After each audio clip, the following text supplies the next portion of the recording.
Bonjour Marie.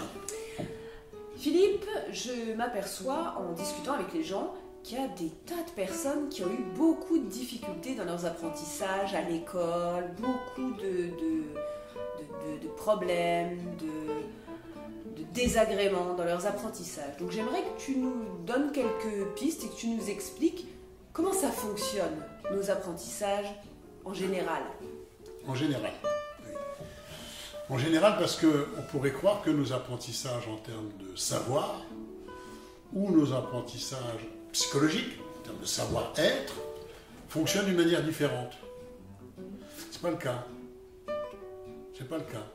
Il y a une logique d'apprentissage qu'on va développer aussi dans l'aspect qu'on appelle la pédagogie.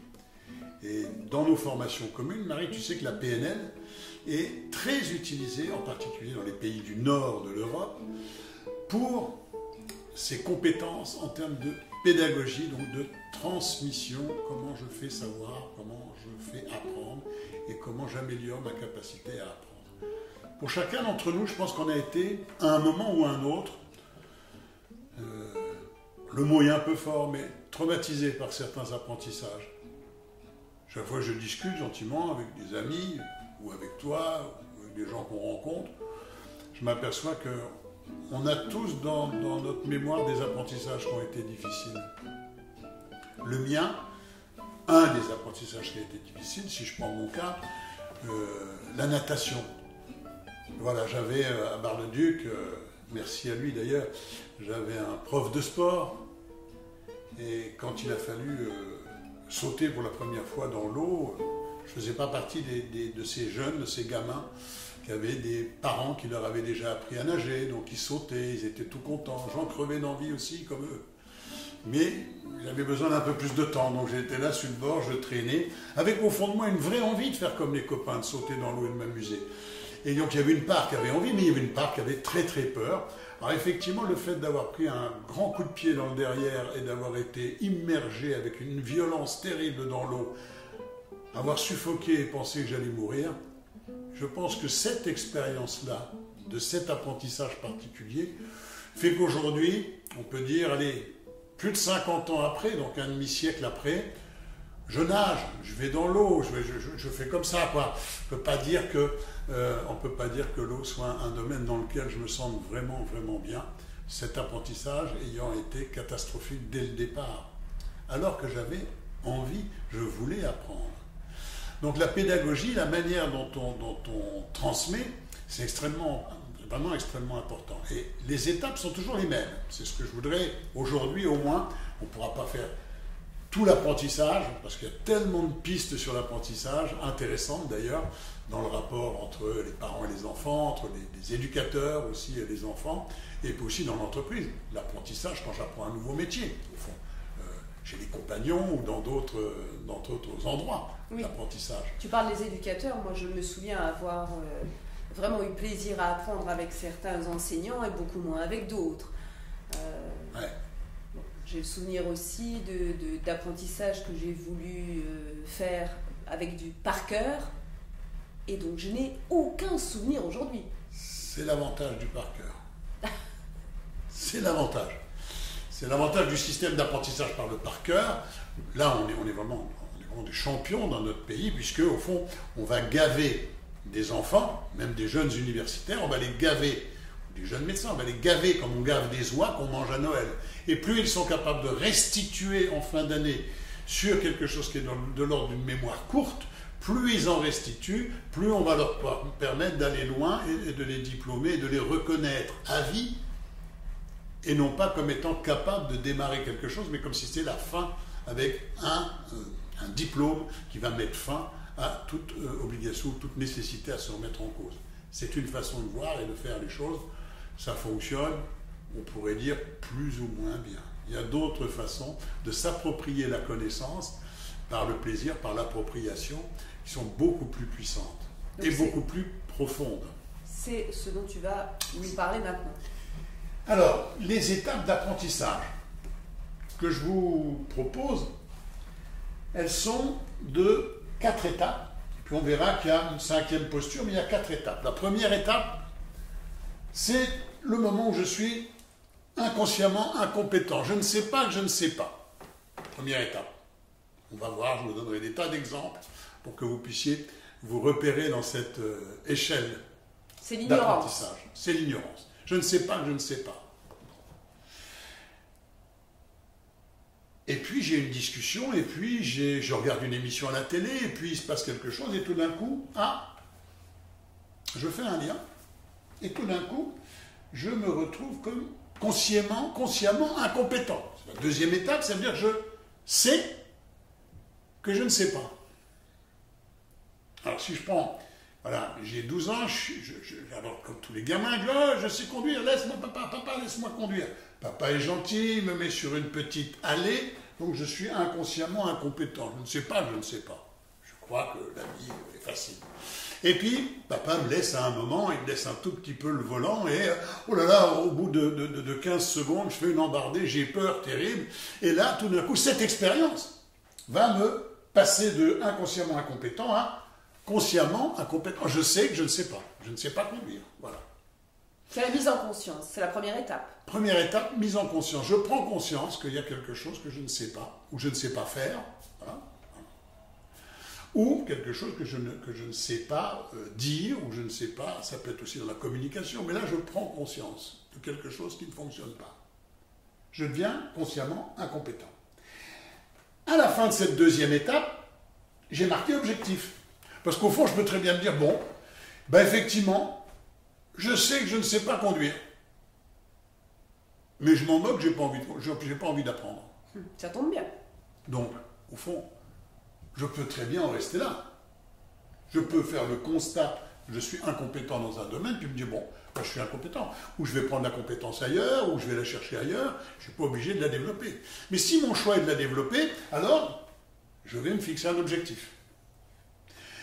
À partir et dès le moment où je me suis fixé un objectif, si je suis accompagné, ou quelqu'un m'a aidé à mettre des mots sur mon objectif, qu'est-ce que je veux vraiment?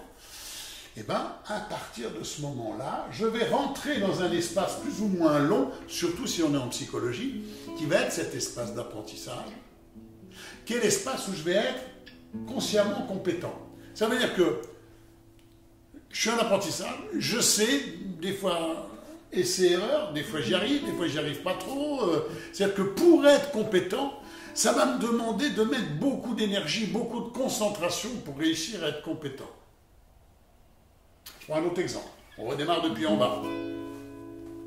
Je m'aperçois que c'est pas bien de dire des gros mots. Bien, Philippe. Oui, alors c'est pas un objectif pour moi, mais on va dire que ce serait un objectif. Hein, comme si ce serait un objectif pour moi. C'est pas trop mon objectif, mais admettons que ce le serait. Je suis inconsciemment incompétent. Je parle avec mon vocabulaire, j'ai jamais fait trop attention, et puis, tout d'un coup, suite à des discussions avec des gens qui me disent « Philippe, tu comprends, tu as une chaîne YouTube, c'est en train de se développer, il faut que tu fasses attention, parce que des fois tu dis merde, des fois tu dis couille, tu dis des mots terribles, on ne peut pas dire ça, c'est impossible de dire ça. » Alors là, comme je te disais, deux solutions, où je me dis « Je m'en fous, moi j'ai envie qu'ils m'aiment comme je suis. » Et donc je n'ai rien à transformer, je suis comme ça. Ou je me dis, bon, ce serait bien que je transforme ça. Donc j'ai un objectif. Mon objectif, je voudrais, alors peut-être pas tout le temps, c'est là où l'importance de la précision d'un objectif. Je voudrais, dans mes vidéos YouTube, avoir un parler impeccable. Waouh, bel objectif, Philippe. C'est ça comme objectif. Intéressant.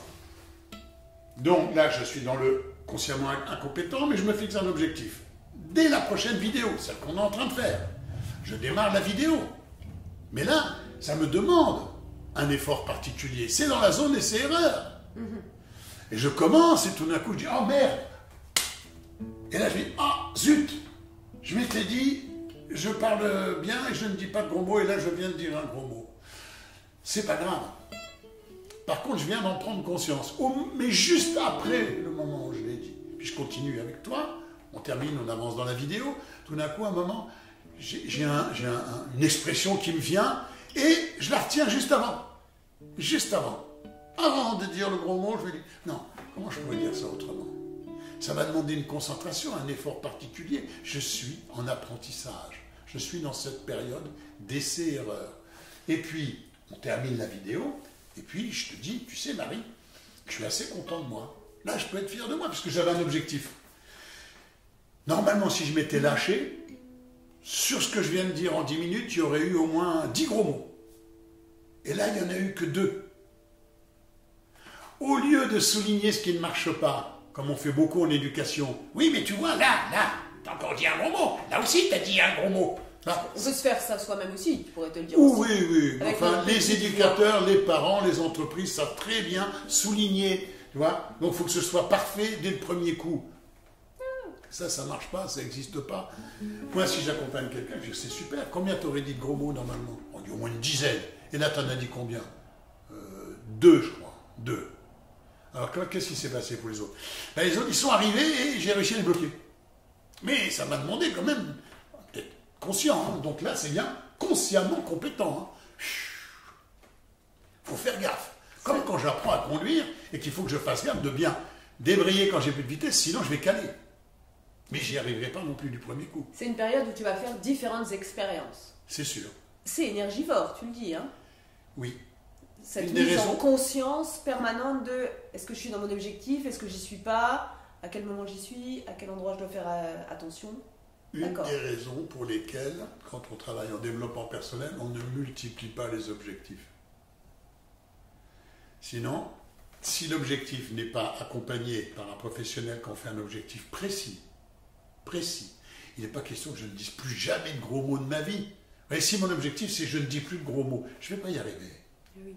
Ça ne marchera pas. Ou tu vas être déçu. Ou je vais être déçu, je vais me dire ouais mais j'ai remonté. Non, c'est à quel endroit, de quelle manière, qu'est-ce que je veux. Voilà. Et mon objectif il est précis, précisé, je vais pouvoir le mesurer et puis je vais pouvoir être content. J'en aurais dit 10, j'en ai dit que 2. Peut-être le prochain coup je ne dirai qu'un seul. Donc je vais voir petit à petit la progression. Et puis des vidéos, je vais en faire 10, 15, 20, 30. On en est à 30 ou 35 aujourd'hui avec toi de vidéos.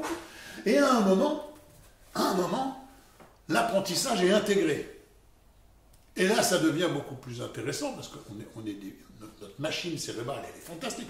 À un moment, l'apprentissage est intégré. Ça veut dire que je n'ai plus aucun effort à faire et il n'y a plus un seul. Dès que je suis devant une caméra et que je fais voilà ce que je suis en train de faire, il n'y a aucun gros mot qui sort. Et je ne fais plus d'effort puisque je suis devenu inconsciemment compétent.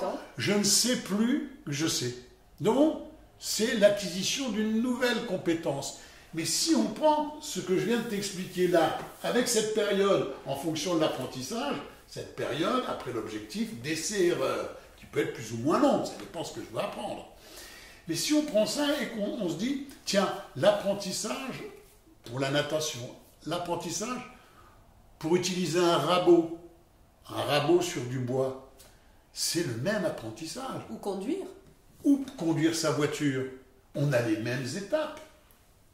À un moment, conduire la voiture quand on est dans l'auto-école, ça veut dire, c'est comme si j'étais chinois avec toutes mes petites, comment on appelle ça, mes petites assiettes là, et en même temps, il faut que je regarde dans le rétro, et puis il faut que je passe la première, il faut que je mette ma ceinture, et que je débraye en même temps. Voilà. Et tout d'un coup, il y a une assiette qui tombe. Au fond, c'est pas si grave que ça. Et par rapport à la transformation de nos comportements aussi, tu parlais de nos savoir-faire, et également de notre savoir-être. Être. Je me disais, effectivement, on peut être inconsciemment compétent par rapport au ressenti de nos émotions, s'apercevoir que, ah tiens, c'est dommage quand même, je n'ai pas accès, par exemple, à ma colère ou à ma tristesse, et avoir cet objectif de mettre en exergue mon émotion. Et du coup, est-ce que c'est exactement le même processus? C'est exactement le même processus. La seule chose, c'est que dès qu'il s'agit plutôt de développement personnel, de sa psyché, c'est difficile de le faire seul et ça demande généralement d'accepter de se faire accompagner. Pourquoi? Parce que ce parcours-là, voilà, il a besoin de quelqu'un qui nous accompagne et qui a développé ce qu'on appelle la métacompétence. Et la métacompétence, c'est la capacité de quelqu'un à accompagner une personne d'ici, de l'endroit tout au début, d'un état présent qui n'était pas satisfaisant, et de pouvoir l'accompagner progressivement dans toutes ces étapes jusqu'à ce qu'il devienne inconsciemment compétent, l'état désiré, d'un état présent non satisfaisant à un état désiré pour la personne. Ça s'apprend, ça fait partie des métiers de développement personnel, des métiers aussi de la thérapie, c'est accompagner les gens. Mais ça fonctionne de la même manière, exactement de la même façon. Alors on pourrait dire beaucoup de choses sur ce apprendre à apprendre. Je pourrais vous en parler pendant encore des heures. Pour aujourd'hui, je trouve que c'est pas mal. Voilà, on reviendra certainement sur certains apprentissages précis, certains mécanismes, et aussi sur ce qu'on appelle l'objectif. On n'est pas du tout sur l'objectif comme l'objectif qu'on pourrait imaginer, objectif en entreprise ou objectif de résultat dans un tableur Excel. C'est vraiment qu'est-ce que je désire, vers où j'ai envie et j'ai besoin d'aller. Voilà pour ce apprendre à apprendre avec les différentes étapes, je les répète. Inconsciemment incompétent, je ne sais pas, je ne sais pas. Consciemment compétent. Alors, je sais, mais je sais que je ne sais pas. Consciemment compétent, je sais que je sais, mais ça me demande énormément d'efforts, et puis des fois j'y arrive pas, c'est la période d'essai-erreur. Et puis, à un moment, inconsciemment compétent, je ne sais plus que je sais, j'ai intégré un nouvel apprentissage. Voilà les différentes étapes d'apprentissage qu'on peut retrouver dans tous les domaines. Eh bien, merci beaucoup Philippe pour toutes ces précisions et toutes celles que probablement tu nous donneras par la suite. Bientôt, je pense qu'on reviendra là-dessus. Je vous embrasse toutes et tous. Je te remercie, Marie, pour ta présence et pour la présence de l'équipe. Voilà, à mes côtés. Sur la dernière vidéo, il y a plein de propositions, y compris des propositions de faire aussi comment on appelle ça, de faire peut-être une méditation du soir, puisqu'on a fait une méditation du matin dernièrement. Ça va faire son chemin. Vous aurez bientôt aussi une méditation du soir, il n'y a pas de raison. Je vous embrasse toutes et tous. À bientôt. Bonne journée, à bientôt.